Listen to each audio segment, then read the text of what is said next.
اعوذ باللہ من الشیطان الرجیم بسم اللہ الرحمن الرحیم۔ السلام علیکم کلاس 10th۔ ہم احادیث پڑھ رہے تھے، آج ہم نے حدیث نمبر 17 جو ہے وہ پڑھنی ہے۔ سب سے پہلے ہم اس کا ترجمہ پڑھ لیتے ہیں۔ اعوذ باللہ من الشیطان الرجیم بسم اللہ الرحمن الرحیم۔ من جس نے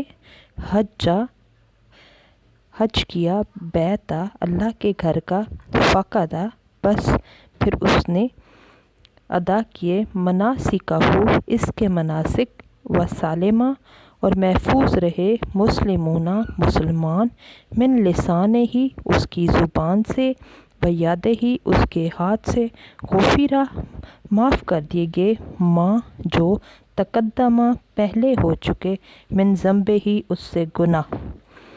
ٹھیک ہے، جس نے بیت اللہ کا حج اور اس کے مناسک ادا کیے اور مسلمان اس کی زبان اور اس کے ہاتھ سے محفوظ رہے تو اس کے پہلے گناہ معاف کر دیے گئے۔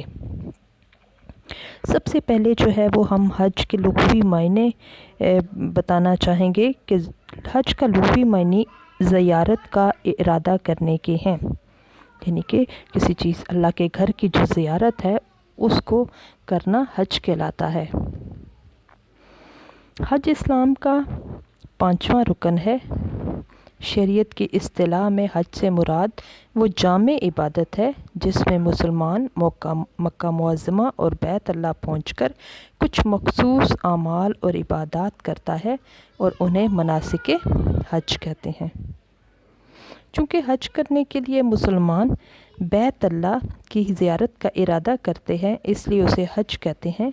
تو اس کا مطلب یہ ہے کہ حج نام ہے احرام باندھ کر 9ویں ذی الحجہ کو عرفات میں ٹھہرنے اور کعبہ کا طواف کرنے کا، اور اس کے لیے ایک خاص وقت مقرر ہے۔ نبی صلی اللہ علیہ وسلم نے فرمایا، جس نے بیت اللہ کا حج کیا اور اس کے مناسک پورے کیے اور مسلمان اس کی زبان اور ہاتھ سے محفوظ رہے تو وہ گھر ایسے لوٹے گا جیسے ابھی ماں کے پیٹ سے پیدا ہوا ہو۔ حج جو ہے وہ 9 ہجری میں فرض ہوا۔ حج کی فرضیت کبھی آبجیکٹو میں آ جائے تو 9 ہجری میں فرض ہوا۔ حج ہر اس بالغ مسلمان پر زندگی میں ایک بار فرض ہے جو مکہ تک آنے اور جانے کی قدرت رکھتا ہو، یعنی خرچ بھی کر سکتا ہو اور جسمانی طاقت بھی رکھتا ہو، اور اسے کسی ظالم حکمران نے روک نہ رکھا ہو۔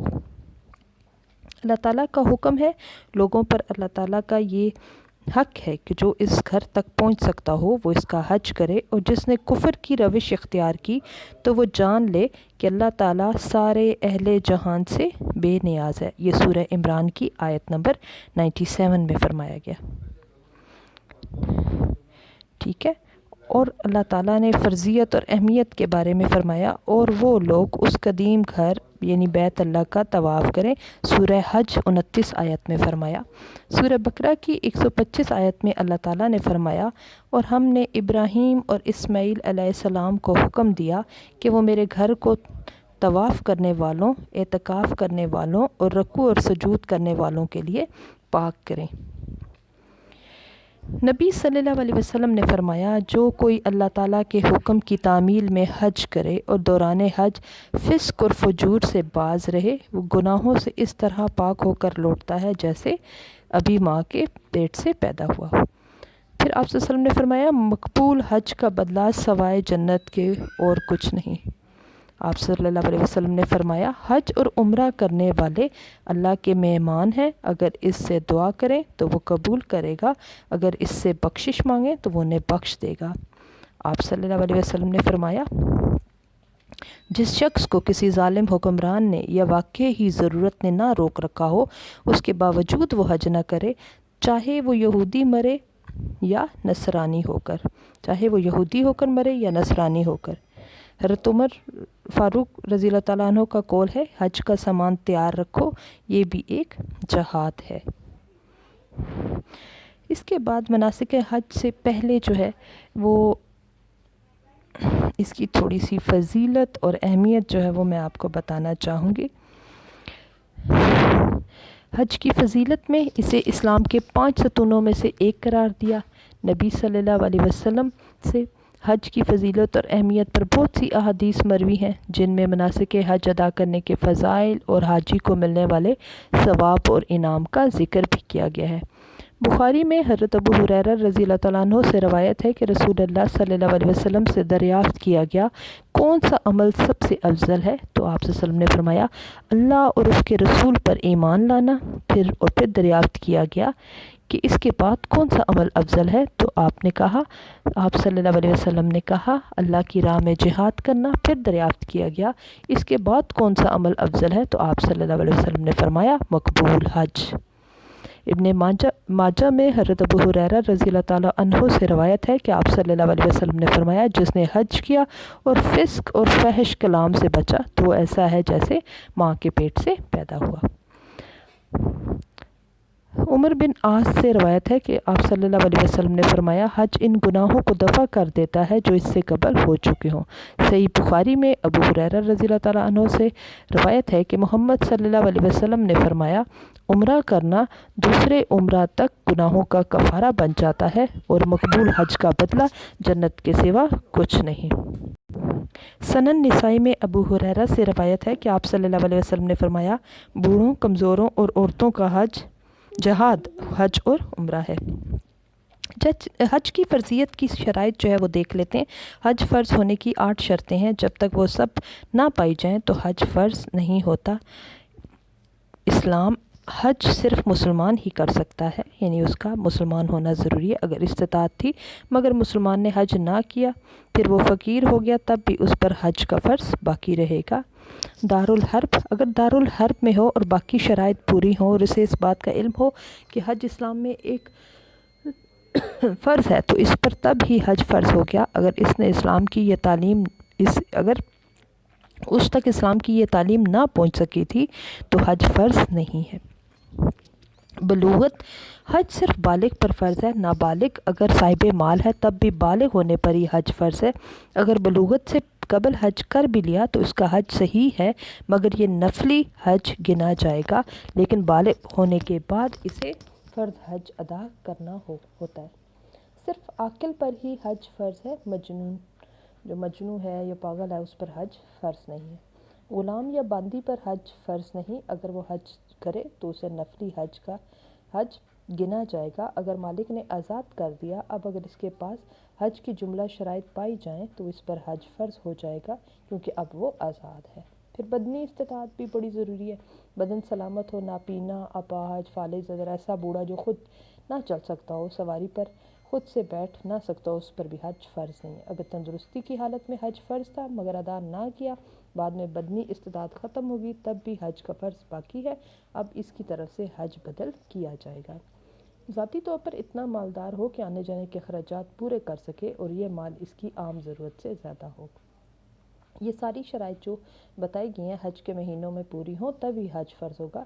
اگر حج کے مہینے شروع ہونے سے پہلے غریب ہو گیا، کوئی شخص یا مر گیا، اپاہج ہو گیا تو اس پر حج جو ہے فرض نہیں رہے گا۔ حج کے مناسک جو ہیں وہ ہم اب دیکھ لیتے ہیں۔ سب سے پہلا جو مناسک حج ہے یعنی حج کرنے کا طریقہ، یعنی حج کرنے کے لیے حاجی کو کیا کیا ضروری کام کرنے پڑتے ہیں، ان کی تفصیل ایسے ہے کہ پہلے نیت باندھے۔ حج کرنے کے لیے پہلا کام حج کی نیت باندھنا ہے۔ مکہ کے چاروں اطراف میں ہر راستہ پر مقامات مقرر کیے ہوئے ہیں جنہیں میقات کہتے ہیں۔ ہر حاجی کو میقات پر حج کی نیت کر کے احرام پہننا ہوتا ہے۔ نیت باندھے اور احرام پہنے بغیر میقات سے آگے بڑھنا گناہ ہے۔ پاکستان سے ہوائی جہاز کے ذریعے حج پر جانے والے لوگ تو ہوائی اڈے پر ہی نیت کر کے احرام باندھ لیتے ہیں۔ بحری جہاز پر جانے والے مقام یلمل میں احرام باندھتے ہیں۔ احرام باندھنا، مردوں کا احرام 2 انسلی چادریں ہوتی ہیں، ایک تہبند کی طرح باندھ لیتے ہیں اور دوسری بائیں کندھا اور سر ننگے رکھتے ہوئے جسم پر اوڑھ لیتے ہیں۔ عورت کا احرام یہ ہے کہ 70 ڈھانپنے والے کپڑوں کے علاوہ سر پر رومال اس طرح باندھ لیتی ہے کہ اس کے بال نظر نہ آئیں۔ ٹھیک ہے، پھر جو ہے وہ تلبیہ پڑھا جاتا ہے۔ حاجی جو ہے وہ غسل کر کے احرام پہنتا ہے، اس کے بعد 2 رکعت نماز ادا کرتا ہے اور پھر حج کی باضابطہ نیت کا اعلان کرتے ہوئے اپنے خدا کو مخاطب کرتا ہے اور بلند آواز میں پکارتا ہے، لبیک اللہم لبیک لبیک لا شریک لک لبیک ان الحمد والنعمت لک والملک، یعنی حاضر ہوں میرے اللہ، میں حاضر ہوں تیرا کوئی شریک نہیں، میں حاضر ہوں، کوئی شک نہیں کہ حمد تیرے لیے ہے، نعمت تیری ہے، بادشاہی تیری ہے، تیرا کوئی شریک نہیں۔ اس کے بعد جو ہے وہ زیارت کعبہ کی جاتی ہے۔ تلبیہ کا وزن کرتے ہوئے حاجی جب مکہ مکرمہ پہنچتے ہیں تو سب سے پہلے خانہ کعبہ میں حاضری دیتے ہیں۔ خانہ کعبہ پر پہلی نظر پڑتے ہی تلبیہ پڑھ کر دعا مانگتے ہیں۔ اس وقت جو بھی دعا مانگی جاتی ہے وہ قبول ہوتی ہے۔ پھر استلام کرتے ہیں۔ استلام کا کیا مطلب ہے؟ بوسہ دینا، چھونا، بوسہ دینا۔ اس سے مراد حجر اسود کو بوسہ دینا، ٹھیک ہے۔ طواف کے ہر چکر کے اختتام پر اس کو حجر اسود کو بوسہ دیا جاتا ہے۔ اگر رش کی وجہ سے بوسہ دینا ممکن نہ ہو تو ہاتھ لگا کر چومنا، اور اگر یہ بھی ممکن نہیں ہے تو دونوں ہاتھوں سے دور سے ہی حجر اسود کی طرف بڑھا کر اللہ اکبر لا الہ الا اللہ کہہ کر چوم لیں۔ اس کے بعد حاجی جو ہے وہ حجر اسود کو بوسہ دے کر وہیں سے طواف شروع کرتا ہے۔ بیت اللہ کے گرد 7 چکر پورے کیے جاتے ہیں۔ ہر چکر کے بعد حجر اسود کو بوسہ دیا جاتا ہے۔ ان 7 چکروں کے مجموعے کو طواف کہتے ہیں۔ اس کے بعد حاجی جو ہے وہ آب زمزم پیتے ہیں۔ طواف کے بعد سیر ہو کر آب زمزم پیا جاتا ہے۔ پھر حاجی مقام ابراہیم میں نماز 2 رکعت ادا کرتے ہیں۔ اگر وہاں ہجوم زیادہ ہو تو ادھر ادھر جہاں جگہ ملے پڑھ لیتے ہیں۔ اس کے بعد حاجی سعی کرتے ہیں، یعنی صفا سے شروع کر کے صفا و مروہ کے درمیان 7 چکر لگائے جاتے ہیں۔ صفا سے مروہ تک 1 چکر اور مروہ سے صفا تک دوسرا چکر۔ پھر منی میں قیام کرتے ہیں۔ 8 ذو الحج کو صبح سویرے حاجی احرام کی حالت میں مکہ معظمہ سے نکل کر 4 میل دور منی میں پہنچ جاتے ہیں۔ وہاں اگلے دن تک کی صبح تک ٹھہرتے ہیں۔ پھر وقوف عرفات کرتے ہیں۔ 9 ذی الحج کو ظہر کی نماز سے پہلے سب عرفات کے میدان میں پہنچ جاتے ہیں۔ یہی حج کی اصل جگہ ہے۔ یہاں امام خطبہ دیتا ہے اور سارے عالم اسلام کی ترقی اور مشکلات سے نجات کے لیے دعا مانگتا ہے۔ پھر ظہر اور عصر کی نماز اکٹھی پڑھاتا ہے۔ حج کا سب سے اہم فریضہ بھی یہی ہے۔ یہاں لوگ دعائیں مانگتے ہیں۔ جو وقوف عرفات میں شامل نہ ہو اس کا حج فوت ہو جاتا ہے۔ اس کے بعد مزدلفہ میں رات گزارتے ہیں۔ غروب آفتاب کے بعد سب مزدلفہ آ جاتے ہیں۔ عشاء کے وقت مغرب اور عشاء کی نمازیں اکٹھی پڑھتے ہیں۔ صبح طلوع آفتاب پر سب منی کی طرف روانہ ہو جاتے ہیں۔ پھر رمی و جمرات و قربانی کرتے ہیں۔ رمی کا مطلب ہے شیطان کو کنکریاں مارنا۔ اس روز 10 ذو الحج کی تاریخ ہوتی ہے۔ منی میں پہنچ کر سب سے پہلا کام بڑے شیطان کو 7 کنکریاں مارنی ہوتی ہیں۔ رمی کے بعد دوسرا کام قربانی کرنا، اور قربانی کے بعد سر کے بال منڈوانا ہوتا ہے۔ قربانی کرنے اور سر کے بال منڈوانے کے بعد اب حاجی کے ذمے سب سے اہم کام طواف زیارت ہوتا ہے۔ حاجی اس دن مکہ معظمہ پہنچ کر طواف زیارت کر لیتے ہیں۔ کچھ کمزور لوگ اگلے روز بھی کر لیتے ہیں۔ طواف زیارت اہم فریضہ ہے، اس کے بغیر حج نہیں ہوتا۔ طواف زیارت کے بعد حاجی دوبارہ منی آ جاتے ہیں۔ پھر رمی و جمرات۔ منی میں 11، 12، 13 ذو الحج کو ہر روز تینوں شیطانوں کو کنکریاں مارنی ہوتی ہیں۔ طواف و وداع۔ 13 ذی الحج کو حج مکمل ہو جاتا ہے۔ منی سے لوگ مکہ معظمہ آ جاتے ہیں۔ اب مدینہ منورہ کو روانگی کی تیاریاں شروع ہو جاتی ہیں، لیکن روانگی سے پہلے حاجیوں کو طواف وداع کرنا ہوتا ہے۔ روضہ رسول صلی اللہ علیہ وسلم کی زیارت۔ اب حاجی روضہ رسول صلی اللہ علیہ وسلم کی زیارت کے لیے چل پڑتے ہیں۔ وہاں 8 دن ٹھہر کر مسجد نبوی صلی اللہ علیہ وآلہ وسلم میں 40 نمازیں پوری کرنی ہوتی ہیں۔ یہاں بڑے رکت انگیز مناظر بھی دیکھنے میں آتے ہیں۔ حاجیوں کی نگاہیں جب مسجد نبوی کے میناروں پر پڑتی ہیں تو کئی حاجیوں کی چیخیں بھی نکل جاتی ہیں۔ یہاں سے پھر حاجیوں کی وطن واپسی شروع، کیونکہ نبی صلی اللہ علیہ وسلم ہم تمام مسلمانوں کے لیے رہبر تھے۔ جب ان کا گھر یا ان کا آخری آرام گاہ جب حاجی دیکھتے ہیں تو ان کو جذبات پر قابو نہیں رہتا، اس لیے ان کی چیخیں نکل جاتی ہیں یا پھر وہ رونے لگ پڑتے ہیں، ٹھیک ہے۔ اس کے بعد جو ہے وہ ہم حج کے فوائد دیکھ لیتے ہیں۔ حج کے بہت سے فوائد ہیں۔ حج گناہوں کو اس طرح دھو ڈالتا ہے جیسے پانی میل کو صاف کرتا ہے۔ حج ایسی عبادت ہے جس میں بقیہ تمام عبادات کی روح موجود ہے۔ مثلا زکوٰۃ میں مال خرچ کیا جاتا ہے، روزے میں نفسیاتی خواہشات پر قابو پایا جاتا ہے۔ جو حج میں بھی ایسا کیا جاتا ہے. ہم دیکھیں تو حج میں بھی ایسا ہی ہوتا ہے. حج میں نماز باقاعدگی سے تکبیر اولیٰ کے ساتھ ادا کی جاتی ہے. حج کے موقع پر مسلمانوں کے عالمگیر اتحاد کا روح پرور نظارہ دیکھنے کو آتا ہے. مختلف نسل، رنگ، زبان، قوم، وطن کے لوگ ایک ہی لباس اور ایک ہی طریقے سے ذکر الہی میں مشغول نظر آتے ہیں.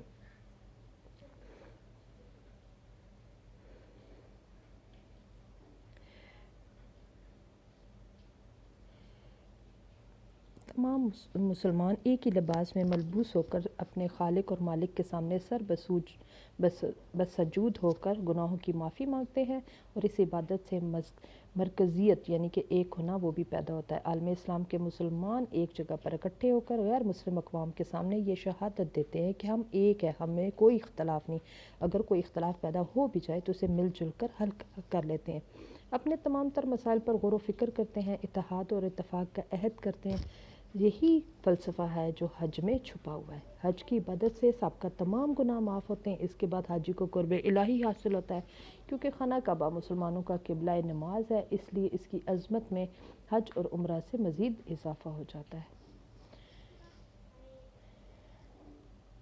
حضرت ابو ہریرہ رضی اللہ تعالیٰ عنہ سے روایت ہے کہ آپ صلی اللہ علیہ وسلم سے دریافت کیا گیا کہ کون سا عمل سب سے بہتر ہے، تو آپ صلی اللہ علیہ وسلم نے فرمایا اللہ اور رسول پر ایمان لانا، اس کے بعد خدا کی راہ میں جہاد کرنا، اور پھر جو ہے وہ حج. پھر دوبارہ جب پوچھا گیا تو آپ نے فرمایا کہ حج جو ہے وہ کرنا مسلمانوں کے لیے سب سے بہتر عمل ہے.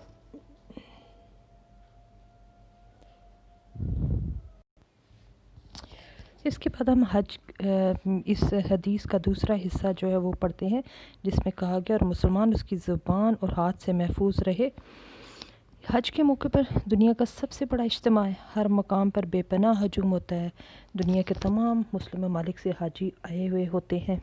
ایسی حالت میں کسی نہ کسی سے کوئی نہ کوئی غلطی بھی ہو جاتی ہے، کیونکہ اتنی زیادہ لوگوں کی تعداد ہوتی ہے. تو حاجی کا فرض ہے کہ وہ اخوت اور بردباری کا مظاہرہ کرے، اور اس کی غلطی یا زیادتی کا جو جواب ہے وہ زیادتی کے ساتھ نہ دے.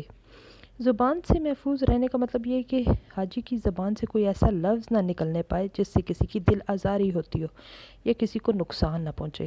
اور ہاتھ سے محفوظ رہنے کا مطلب یہ ہے کہ ہاتھ سے کسی کو نقصان یا آزار نہ پہنچے. ہاتھ سے کسی کو نہ ماریں، ہاتھ سے کسی کی چیز جو ہے وہ چوری نہ کریں، اور کسی کو حد تک آمیز اشارہ نہ دیں. ہاتھ سے کوئی ایسی تحریر نہ لکھی جائے جس سے کسی کو نقصان پہنچے. اس طرح حدیث پاک کا مطلب واضح ہو گیا کہ جو شخص پورے مناسک حج ادا کرے اور اس کے ہاتھ اور زبان سے دوسرے مسلمانوں کو آزار نہ پہنچے یعنی تکلیف نہ پہنچے، تو اس کے سابقہ گناہ معاف ہو جاتے ہیں. اس حدیث کا عملی زندگی سے تعلق دیکھ لیتے ہیں. اس حدیث میں آپ صلی اللہ علیہ وسلم نے ہمیں حج کی اہمیت، فضیلت، ثواب سے آگاہ کیا ہے. نیز حج کے دوران دوسروں کے لیے آسانی اور سلامتی فراہم کرنے کی تلقین فرمائی ہے، اور ایسے حجاج کے لیے اجر و ثواب کے طور پر سابقہ گناہوں کی بخشش کا اعلان فرمایا ہے. تو یہ آپ کی آج حدیث نمبر 17 ہو گئی ہے. آپ اس کو جو بیچ میں کچھ آیات اور ارشاد نبی صلی اللہ علیہ وسلم میں نے بولے ہیں وہ بھی اس میں ایڈ کر کے، اور آپ اس کو جو ہے اپنی نیٹ کاپی پہ اتار لیں. جن بچوں کے پاس حدیث ہے وہ بھی اپنی جو حدیث کے نوٹس ہیں ان میں یہ والی چیزیں ایڈ کر لیں، ٹھیک ہے، اور ایڈ کر کے اس کی تصویر بنا کے مجھے بھیجا کرے تاکہ مجھے پتہ چلے کہ آپ کے پاس واقعی ہے یا نہیں ہے. ٹھیک ہے، صرف یہ نہ لکھ دیا کریں کہ میرے پاس موجود ہے. ٹھیک ہے، اور جن کے پاس نہیں اپنی کاپی پہ اس کو کریں تاکہ آپ کے پاس ایک اچھا سا جو ہے تشریح بن جائے، اس میں عملی زندگی سے تعلق ہو. ساری میں نے ہیڈنگز کے ساتھ یہ بتایا ہے، یہ سب کچھ جو ہے وہ آپ کے پاس ہونا چاہیے. ٹھیک ہے، تو نیکسٹ انشاءاللہ تعالیٰ 18 پھر حدیث پڑھتے ہیں. اس کے بعد تو امید ہے کہ آپ کے اسکول کھل جائیں گے انشاءاللہ تعالیٰ. تو پھر باقی ہم انشاءاللہ 18 حدیث پڑھ لیں گے، اور نیکسٹ پھر انشاءاللہ تعالیٰ ہم اسکول میں ہی پڑھیں گے. تب تک کے لیے اللہ حافظ.